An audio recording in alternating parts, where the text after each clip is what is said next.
तो guys current affairs funda में आप सभी का स्वागत है। मैं हूं आपके साथ अभिषेक शर्मा और आज के इस वीडियो सेशन में हम 7 नवंबर तक के सभी इंपॉर्टेंट करंट अफेयर्स कवर करने वाले हैं। हमेशा की तरह आप इस वीडियो को अंत तक जरूर देखिएगा, आज भी आपको काफ़ी कुछ जानने के लिए मिलेगा। साथ ही गाइस इस सेशन को शुरू करने से पहले आप सभी को बताना चाहूँगा, यदि आप हमारे daily current affairs PDF, weekly PDF, monthly PDF और हर महीने के banking and economic awareness PDF चाहते हैं तो करंट अफेयर्स फंडा का 1 ईयर मेंबरशिप प्लान आप ज्वाइन कर सकते हैं, जिसका लिंक आपको वीडियो के डिस्क्रिप्शन में या फिर फर्स्ट कमेंट में मिल जाएगा। आपको बता दें, इस 1 ईयर मेंबरशिप प्लान के तहत जितना भी हमारा पीडीएफ कंटेंट है वो हम आपको 1 साल तक के लिए प्रोवाइड कराते हैं, जिसे आप डाउनलोड कर सकते हैं, प्रिंट आउट भी निकलवा सकते हैं। इसके लिए चाहे तो आप करंट अफेयर्स फंडा ऐप को यूज़ कर सकते हैं या फिर अपने लैपटॉप या सिस्टम की मदद से वेब लॉगिन भी कर सकते हैं। कोई भी आपका एग्जाम हो, बैंकिंग, एसएससी, रेलवे या फिर स्टेट पीसीएस, जहाँ पर भी जनरल अवेयरनेस या करंट अफेयर्स पूछे जाते हैं, सभी एग्जाम्स के लिए हमारा पीडीएफ कंटेंट काफ़ी यूजफुल है। तो कोई भी अगर आपका डाउट है हमारे इस पीडीएफ कोर्स से संबंधित तो आप कमेंट बॉक्स में अवश्य लिखिएगा। चलिए फिर करते हैं शुरुआत इस वीडियो सेशन की। हमेशा की तरह सबसे पहले आज का क्वेश्चन देख लेते हैं, इसका आंसर आपको अभी कमेंट बॉक्स में करना है। Who is the national convener of the आम आदमी पार्टी? आम आदमी पार्टी के राष्ट्रीय संयोजक कौन है? ऑप्शंस देखते हैं, अरविंद केजरीवाल, मनीष सिसोदिया, वीरेंद्र सचदेवा या फिर सौरव भारद्वाज। तो जल्दी से आंसर कर दीजिए, फिर हम आगे बढ़ते हैं। और इसी तरह क्वेश्चन यदि आप प्रैक्टिस करना चाहते हैं तो हमें टेलीग्राम पर ज्वाइन कर लीजिए। करंट अफेयर्स फंडा नाम से हमारा टेलीग्राम चैनल है।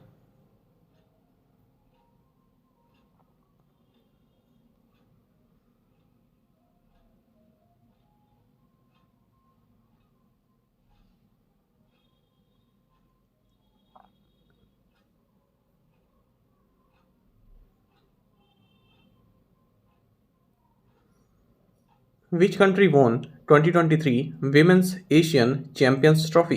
2023 महिला एशियाई चैंपियंस ट्रॉफी किस देश ने जीती? ऑप्शंस आपके सामने हैं और सही आंसर ऑप्शन ए है, इंडिया। आपको जाना चाहिए, इंडियन विमेंस हॉकी टीम ने जापान को फाइनल में 4-0 से हराकर एशियन चैंपियंस ट्रॉफी अपने नाम कर ली है। ये मैच रांची में हुआ है। और आपको जाना चाहिए, तीसरे पोजीशन पर चाइना रहा, इसने साउथ कोरिया को 2-1 से हरा है। तो पहले पर भारत, दूसरे पर जापान, तीसरे पर चाइना। आपको जाना चाहिए, जापान जो है 2 टाइम चैंपियन है और यहाँ पर भारत की ओर से संगीता कुमारी, नेहा लारेमसियामी और वंदना कटारिया ने गोल किए हैं। भारत ने अपना पहला एशियन चैंपियंस ट्रॉफी टाइटल साल 2016 में जीता था सिंगापुर में। वहीं जापान ने अपने टाइटल 2013 में जीते और 2021 में जीते। तो डिफेंडिंग जो चैंपियन है वो जापान ही था।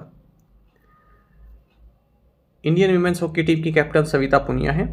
थोड़ा अगर हम बेसिक देखें इस 2023 वीमेंस एशियन चैंपियंस ट्रॉफी के बारे में, तो इस टूर्नामेंट का ये 7th एडिशन रहा है, यानी कि वीमेंस एशियन चैंपियंस ट्रॉफी का ये 7th एडिशन रहा है। ये एक बाइनियल फील्ड हॉकी टूर्नामेंट है, यानी कि 2 साल में एक बार होता है और 6 best Asian women's national teams के बीच ये होता है। एशियन हॉकी फेडरेशन द्वारा कराया जाता है। ये टूर्नामेंट जयपाल सिंह स्टेडियम, रांची, झारखंड में हुआ है। Who has become the first player to be timed out in international cricket history? अंतर्राष्ट्रीय क्रिकेट इतिहास में टाइम आउट होने वाले पहले खिलाड़ी कौन बन गए हैं? ऑप्शंस आपके सामने हैं। सही आंसर ऑप्शन डी है, एंजेलो मैथ्यूज। देखिए, श्रीलंका के एंजेलो मैथ्यूज ये इंटरनेशनल क्रिकेट में ऐसे पहले प्लेयर बन गए हैं जो टाइम आउट हुए हैं। और ऐसा हुआ है दिल्ली में बांग्लादेश के खिलाफ खेले गए मैच में, जो वर्ल्ड कप का मैच है। देखिए, रूल ये कहता है कि कोई बैट्समैन आउट हुआ है तो उसके आउट होने के बाद जो नेक्स्ट बैट्समैन आ रहा है उसे अगले 2 मिनट में जो है फर्स्ट डिलीवरी फेस करनी होती है। लेकिन एंजेलो मैथ्यूज आए, क्रीज पर आ गए थे टाइम पर। जैसे ही डिलीवरी फेस करने लगे तभी जो है इनकी जो हेलमेट है उसमें कुछ प्रॉब्लम हो गई, तो उसके बाद ये रुक गए। ठीक है, तो 2 मिनट से ज़्यादा हो गई। बांग्लादेश ने अपील की कि ये तो आउट है, क्योंकि 2 मिनट के अंदर इन्होंने बॉल फेस नहीं की है। ठीक है, इसलिए इनको डिसमिस करार दिया गया। हालांकि ये विकेट जो है बॉलर के खाते में नहीं जाता है। Which country will host the 24th Asian archery championships in 2025? 2025 में 24वीं एशियाई तीरंदाजी चैंपियनशिप की मेजबानी कौन सा देश करेगा? ऑप्शंस आपके सामने हैं। सही आंसर ऑप्शन डी है, बांग्लादेश। आपको जानना चाहिए कि 2025 में 24th एशियन आर्चरी चैंपियनशिप्स को होस्ट करेगा बांग्लादेश। इसने बीट जीत ली है और ये बिड हुई वर्ल्ड आर्चरी एशिया कांग्रेस जो कि बैंकॉक थाईलैंड में हुई है। फिलहाल आपको ये भी जानना चाहिए कि 23वीं एशियन आर्चरी चैंपियनशिप ये 5 नवंबर को शुरू हो चुकी है बैंकॉक थाईलैंड में, और 24वीं एशियन आर्चरी चैंपियनशिप 2025 में होगी बांग्लादेश में। Which agency has developed encore software, किस एजेंसी ने एनकोर सॉफ्टवेयर विकसित किया है? ऑप्शंस आपके सामने हैं। सही आंसर ऑप्शन बी है ईसीआई यानी कि इलेक्शन कमीशन ऑफ इंडिया। आपको जानना चाहिए इलेक्शन कमीशन ऑफ इंडिया ने एक इन हाउस सॉफ्टवेयर जो है कैंडिडेट्स के लिए इलेक्शन मैनेजमेंट के लिए डेवलप किया है। इसका नाम है एनकोर। इसका मतलब है enabling communications on real time environment. This provides a seamless facility for returning officers to process candidate nomination, affidavit, voter turn around, counting, results and data management. तो ये सभी सुविधाएं एक रिटर्निंग ऑफिसर को प्रोवाइड कराएगा अपने आप में, यानी कि सॉफ्टवेयर में।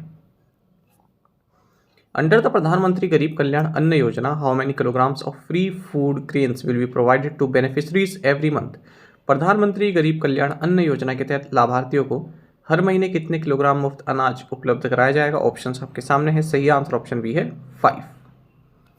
देखिए यूनियन गवर्नमेंट की जो स्कीम है जिसके तहत 5 kg of free food grain every month provide कराया जाता है 80 करोड़ इंडियंस को, ये दिसंबर 2023 में एंड होने वाली थी, लेकिन अब इसको और 5 साल के लिए एक्सटेंड कर दिया गया है। ऐसा प्रधानमंत्री नरेंद्र मोदी ने एक रैली के दौरान जो है अनाउंस किया है। छत्तीसगढ़ के दुर्ग डिस्ट्रिक्ट में रैली थी, वहाँ पर अनाउंस किया है कि ये जो स्कीम है इसको हम 5 और साल के लिए एक्सटेंड कर रहे हैं। तो स्कीम का नाम है प्रधानमंत्री गरीब कल्याण अन्न योजना। 2020 में इंट्रोड्यूस की गई थी पैंडेमिक रिलीफ मेजर्स के तहत। इसमें 5 kg of free food grains पर बेनिफिशरी अ मंथ प्रोवाइड कराया जाता है। किसके एडिशन में? 5 kg of subsidised food grain जो कि उन्हें नेशनल फूड सिक्योरिटी एक्ट के तहत मिलता है। तो इसके अलावा 5 kg और फ्री फूड ग्रेन भी इसमें दिया जाता है। Which channel announced its collaboration with the ministry of women and child developments Beti Bachao Beti Padhao initiative? किस चैनल ने महिला एवं बाल विकास मंत्रालय की बेटी बचाओ बेटी पढ़ाओ पहल के साथ अपने सहयोग की घोषणा की? ऑप्शंस आपके सामने हैं। सही आंसर ऑप्शन डी है कलर्स। देखिए कलर्स जो कि इंडिया का लीडिंग हिंदी चैनल है, इसने अनाउंस किया है कि हम ministry of women and child development के साथ कोलैबोरेट कर रहे हैं बेटी बचाओ बेटी पढ़ाओ इनिशिएटिव के लिए, और इसको देखते हुए हमने एक नया फिक्शन शो भी लॉन्च किया जिसका नाम है डोरी। साथ ही ये शो लॉन्च करने के साथ ही कलर्स जो है 24 hour emergency toll free child helpline number को भी प्रमोट करेगा जो कि 1098 है।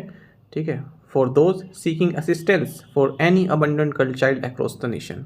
कोई भी अबंडेंट गर्ल चाइल्ड है, ठीक है, तो उसके रख रखाव के लिए इस नंबर पर फ़ोन कर सकते हैं। कलर्स आप सभी जानते हैं वाईकॉम 18 का जो है एक ब्रांड है। Which of the following vessels is reportedly China's first scientific research vessel focusing on geophysical exploration? निम्नलिखित में से कौन सा जहाज भूभौतिकीय अन्वेषण पर केंद्रित चीन का पहला वैज्ञानिक अनुसंधान जहाज है? ऑप्शंस आपके सामने है। सही आंसर ऑप्शन बी है शियान 6। देखिए चाइनीज रिसर्च वेसल, इसका नाम है शियान 6। इसने हाल ही में श्रीलंका कोस्ट के पास मेरीन साइंटिफिक रिसर्च को अपना कंक्लूड किया है, और ये जो रिसर्च है ये श्रीलंका के वेस्टर्न कोस्ट में हुई है। किसके साथ मिलकर? श्रीलंका के national aquatic research and development agency and university of Ruhuna के साथ मिलकर। आपको बताते हैं शियान 6 ये चाइना का फर्स्ट साइंटिफिक रिसर्च वेसल है focusing on geophysical exploration. India has approved its first 100% foreign direct investment यानी कि FDI in the defence sector, promoting which company to establish a facility for rocket manufacturing? Bharat ने रक्षा क्षेत्र में अपने पहले 100% प्रत्यक्ष विदेशी निवेश को मंजूरी दी है, जिससे किस कंपनी को रॉकेट निर्माण सुविधा स्थापित करने की अनुमति मिल गई? सही आंसर ऑप्शन ए है साब। देखिए भारत ने अपनी पहली 100% foreign direct investment in the defence sector को अप्रूव कर दिया है, और इसके तहत जो स्वीडन की साब कंपनी इसको परमिशन मिल गई है कि ये अपनी नई फैसिलिटी सेटअप कर सकता है भारत में, जिसके तहत ये रॉकेट्स मैन्युफैक्चर करेगा। तो ये जो FDI प्रपोजल है ये 500 करोड़ रुपये से अंडर, मतलब 500 करोड़ रुपये से कम का है, इसके अंडर में है। फिलहाल भारत जो है ये 74% FDI अलाउ करता है डिफेंस सेक्टर में अंडर द ऑटोमेटिक रूट, इसके आगे अगर चाहिए 74 से ज़्यादा तो क्लियरेंस जो है आपको केस बाई केस बेसिस पर प्राप्त होती है। हालांकि जो क्लियरेंस रूल है 2015 में रिलैक्स कर दिए गए थे, लेकिन कोई भी फॉरेन कंपनी अब तक 100% FDI प्राप्त नहीं कर पाई है डिफेंस सेक्टर में। तो एक नई कंपनी स्टैब्लिश की गई है, रजिस्टर की गई है, साब FFV इंडिया। तो यहाँ पर ये कार्ल गुस्टाफ M4 सिस्टम को जो है मैन्युफैक्चर करेगी और ये फैसिलिटी जो है लाइकली हरियाणा में आने वाली है। The facility will include advanced technologies including the sighting tech and carbon fibre binding for the Carl Gustaf system. According to Prime Global Cities Index, which Indian city recorded the fourth highest growth in prime residential prices among global cities in the quarter ending in September 2023? Prime global cities index के अनुसार सितंबर 2023 में समाप्त तिमाही में वैश्विक शहरों के बीच किस भारतीय शहर ने प्रमुख आवासीय कीमतों में चौथी सबसे अधिक वृद्धि दर्ज की? सही आंसर ऑप्शन ए है मुंबई। आपको जानना चाहिए कि मुंबई ने fourth highest year on year growth in prime residential prices achieve किया है, यदि हम ग्लोबल सिटीज़ की बात करें। और ये डेटा आया है उस क्वार्टर के लिए जो सितंबर 2023 में जो है समाप्त हुआ है। ठीक है, सितंबर क्वार्टर के लिए। तो ऐसा कहा है नाइट फ्रैंक का जो प्राइम ग्लोबल सिटीज़ इंडेक्स है सितंबर क्वार्टर के लिए उसमें। तो यहाँ पर मुंबई में रेजिडेंशियल प्राइसेस जो हैं उसमें 6.5% इंक्रीज देखने के लिए मिला है। नई दिल्ली और बेंगलुरु भी इस लिस्ट में है। नई दिल्ली जो है 10वें नंबर पर है और बेंगलुरु आपका 17वें नंबर पर है। मनीला टॉप स्पॉट पर है, पहले नंबर पर मनीला है। यहाँ पर 21.2% एनुअल राइज देखने के लिए मिला है जो ये रेजिडेंशियल प्राइस होते हैं इनमें। फिर दूसरे नंबर पर दुबई है। सैन फ्रांसिस्को ये वीकेस्ट परफॉर्मिंग मार्केट रहा है, इसमें 9.7% का डिक्लाइन देखने के लिए मिला है ईयर ऑन ईयर बेसिस पर। SBI card has joined hands with which company to roll out co branded card? SBI card ने किस कंपनी के साथ साझेदारी में सह ब्रांडेड कार्ड लॉन्च किया है? ऑप्शंस आपके सामने है। सही आंसर ऑप्शन डी है रिलायंस रिटेल। देखिए SBI कार्ड और रिलायंस रिटेल इन दोनों ने ही मिलकर co branded Reliance SBI card launch किया है। The lifestyle focus credit card will offer a holistic and rewarding shopping experience to customers. तो दो वेरिएंट्स हैं इसके, एक तो है रिलायंस SBI कार्ड, दूसरा है Reliance SBI card prime. Nagendra Nath Sinha, Secretary Ministry of Steel, unveiled a groundbreaking ceremony for the mining operations at Mount Celia Gold Project located in which country? इस्पात मंत्रालय के सचिव नागेंद्र नाथ सिन्हा ने किस देश में स्थित माउंट सेलिया गोल्ड प्रोजेक्ट में खनन कार्यों के लिए शिलान्यास समारोह का अनावरण किया? सही आंसर ऑप्शन बी है ऑस्ट्रेलिया। आपको जानना चाहिए कि मिनिस्ट्री ऑफ स्टील में सेक्रेटरी हैं नागेंद्र नाथ सिन्हा, तो इन्होंने माइनिंग ऑपरेशंस की एक सेरेमनी का अनावरण किया है माउंट सीलिया गोल्ड प्रोजेक्ट जो कि वेस्टर्न ऑस्ट्रेलिया में है। ये इनिशिएटिव लिया गया है लेगेसी आयरन और लिमिटेड के द्वारा, जो कि सब्सिडरी है भारत की NMDC लिमिटेड की। तो पहला और जो है प्रोसेसिंग के लिए यहाँ पर शेड्यूल है इसी 2024 में, और यहाँ पर माइन कौन सी है? Paddington gold mine. तो यहाँ से फर्स्ट और प्रोसेस किया जाएगा। तो दूसरे मतलब ऑस्ट्रेलिया में जाकर प्रोसेस कर रही है हमारी company.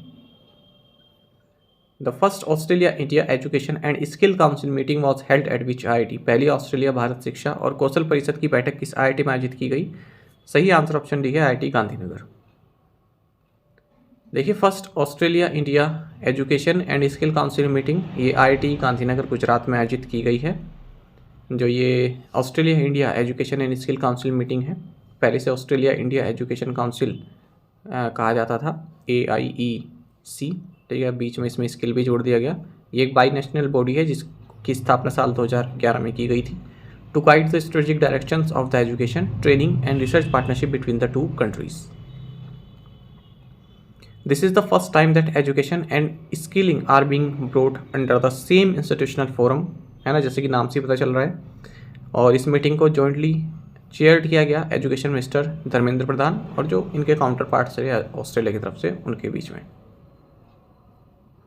Collins dictionary has named which word as its word of the year? Collins dictionary ने किस शब्द को वर्ड ऑफ द ईयर घोषित किया है? सही आंसर ऑप्शन ए है AI। देखिए कॉलिन डिक्शनरी ने AI को अपना वर्ड ऑफ द ईयर घोषित किया है और AI को इस तरह से डिफाइन किया है कि यह एब्रिवेशन है आर्टिफिशियल इंटेलिजेंस का, the modelling of human mental functions bye computer program. बाकी आपको जाना चाहिए हाल ही में global AI summit on AI safety ये यूनाइटेड किंगडम में हुई है। ये महत्वपूर्ण पॉइंट है, हमने डिटेल में भी देखा एमसीक्यू के साथ। Which bank has appointed Rohit Rishi as executive director? Rohit Rishi को किस बैंक ने कार्यकारी निदेशक नियुक्त किया है? सही आंसर ऑप्शन डी है बैंक ऑफ महाराष्ट्र। देखिए बैंक ऑफ महाराष्ट्र ने रोहित ऋषि को अपना एग्जीक्यूटिव डायरेक्टर अपॉइंट किया है। ऋषि के अपॉइंटमेंट से पहले केवल आशीष पांडे जो है इकलौते एग्जीक्यूटिव डायरेक्टर थे बैंक ऑफ महाराष्ट्र का जो बोर्ड है उसमें। बैंक ऑफ महाराष्ट्र की बात करें तो CEO AS राजीव है, हेडक्वार्टर्स पुणे है, टैगलाइन है one family one bank. Which organisation conferred the business lines change maker of the year 2023 award? किस संगठन ने बिजनेस लाइन के change maker of the year 2023 पुरस्कार से सम्मानित किया है? सही आंसर ऑप्शन ए है RBI। क्वेश्चन ऐसे है, किस ऑर्गेनाइजेशन को बिजनेस लाइन के change maker of the year 2023 पुरस्कार से सम्मानित किया गया? सही आंसर ऑप्शन ए है RBI। देखिए रिजर्व बैंक ऑफ इंडिया को business lines change maker of the year 2023 award दिया गया है। ये award union prime minister RK Singh द्वारा दिया गया RBI गवर्नर शक्तिकांत दास को। इस दौरान जो द हिंदू ग्रुप के चेयरपर्सन हैं निर्मला लक्ष्मण ये भी मौजूद रहे। Give Patel who passed away recently was known for his contributions in which field? Give Patel जिनका हाल ही में निधन हो गया किस क्षेत्र में उनके योगदान के लिए जाने जाते थे? सही आंसर ऑप्शन ए है पोइट्री। देखिए famous play right, poet, painter and thinker give Patel, इनका हाल ही में 83 की एज में निधन हो गया है। और ओबिचुरीज देख लेते हैं। शरद चंद्र बोरकोटोकी ये जाने माने जो है पॉलिटिशियन रहे हैं, farmer member of legislative assembly, senior politician, former minister from Assam रहे हैं। इनका हाल ही में 86 की एज में निधन हो गया है। सलीमुल हक ये डायरेक्टर रहे international centre for climate change and development के, बांग्लादेश से हैं। इनका हाल में 71 की एज में निधन हो गया है। ये भी काफ़ी प्रोमिनेंट फिगर रहे हैं। और बैजनाथ अग्रवाल ये गीता प्रेस गोरखपुर के ट्रस्टी रहे। इनका भी हाल ही में 90 की एज में निधन हो गया। Which country launched Minuteman third intercontinental ballistic missile? किस देश ने मिनुटमैन थर्ड अंतर महाद्वीपीय बैलिस्टिक मिसाइल लॉन्च की? सही आंसर ऑप्शन ए है यूनाइटेड स्टेट्स। देखिए यूनाइटेड स्टेट्स एयरफोर्स ने एक unarmed Minuteman third intercontinental ballistic missile launch किया है कैलिफोर्निया से। बाकी इसकी स्पेसिफिकेशन है, ऑपरेशनल रेंज इसकी 14,000 किलोमीटर की है। Which organisation announce the 2023 champions of the earth award? किस संगठन ने 2023 चैंपियंस ऑफ द अर्थ पुरस्कार की घोषणा की? ऑप्शंस आपके सामने है। सही आंसर ऑप्शन बी है UNEP। देखिए यूनाइटेड नेशंस इन्वायरमेंट प्रोग्राम यानी कि UNEP इन्होंने 2023 champions of the earth award announce कर दिए हैं, जिसमें ये अवार्ड्स कोई सिटी मेयर हो, नॉन प्रॉफिट फाउंडेशन हो, सोशल एंटरप्राइज हो, गवर्नमेंट इनिशिएटिव हो या फिर कोई रिसर्च काउंसिल हो, उनको दिया जाता है जिन्होंने प्लास्टिक पोल्यूशन को टैकल करने के लिए कुछ इनोवेटिव सॉल्यूशंस या ट्रांसफॉर्मेटिव एक्शंस लिए हों। 2005 में इन अवार्ड्स की शुरुआत हुई थी और ये यूनाइटेड नेशंस द्वारा दिए जाने वाले हाईएस्ट इन्वायरमेंटल ऑनर हैं, एनुअली दिए जाते हैं। इस साल 5 चैंपियंस इन्होंने जो है नामित किए हैं और अब तक ये 116 laureates, 27 world leaders, 70 individuals and 19 organisations को दे चुके हैं। 4 कैटेगरीज में दिए जाते हैं। चलिए जो 5 चैंपियन हैं इस बार के उनके नाम देख लेते हैं। मेयर जोसेफिना बेलमोंटे ये फिलीपींस से हैं। Ellen MacArthur foundation United Kingdom, blue circle China, Jose Manuel Moller child और council for scientific and industrial research South Africa.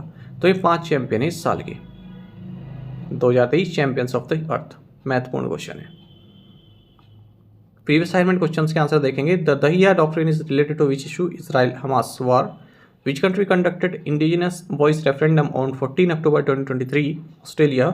Who is the current chairperson of the Lok Sabha Parliamentary Committee on Ethics? BJP MP Vinod Kumar Sonkar. Inter-Services Public Relations is the media and public relations wing of which country's armed forces? Pakistan. Where is the International Day for Preventing the Exploitation of the Environment in War and Armed Conflict observed? Answer is November 6. आप में से कई student से बिल्कुल सही answer किया। इसी तरह से पार्टिसिपेट करते रहें। चलिए आज के असाइनमेंट क्वेश्चन देखेंगे। MP Mahua Moitra is part of which political party? UNESCO's creative cities network was created in which year? Which bank in India is authorise to issue and encash electoral bonds? Apart from Kozhikode and Gwalior, which other Indian cities are part of the UNESCO creative cities network? Union Minister of State for Skill Development and Entrepreneurship and Electronics and IT Rajiv Chandrasekhar attended the Find Festival 23 in which city? तो इन पांचों questions के answer आप comment box में दीजिएगा। देखिए question number 4 ये बहुत महत्वपूर्ण है, आंसर जरूर कीजिएगा और कोशिश किया कीजिए कि ज़्यादा संख्या में पार्टिसिपेट करें। साथ ही करंट अफेयर्स फंडों को आप टेलीग्राम पर भी ज्वाइन कर सकते हैं। यहाँ पर रेगुलर वीडियो अपडेट्स और करंट क्विजेस हम आप सभी के लिए डालते रहते हैं। साथ ही डिस्कशन ग्रुप में आप किसी भी क्वेश्चन का सोल्यूशन पा सकते हैं। दोस्तों, हमारे करंट अफेयर्स की पेज दी गई है, इसको आप जरूर देखें। अपने दोस्तों के साथ, फेलो के साथ हमारे करंट अफेयर्स को आप शेयर जरूर करें। आज का ये सेशन आपको कैसा लगा आप कमेंट बॉक्स में अवश्य बताइएगा। Thank you guys.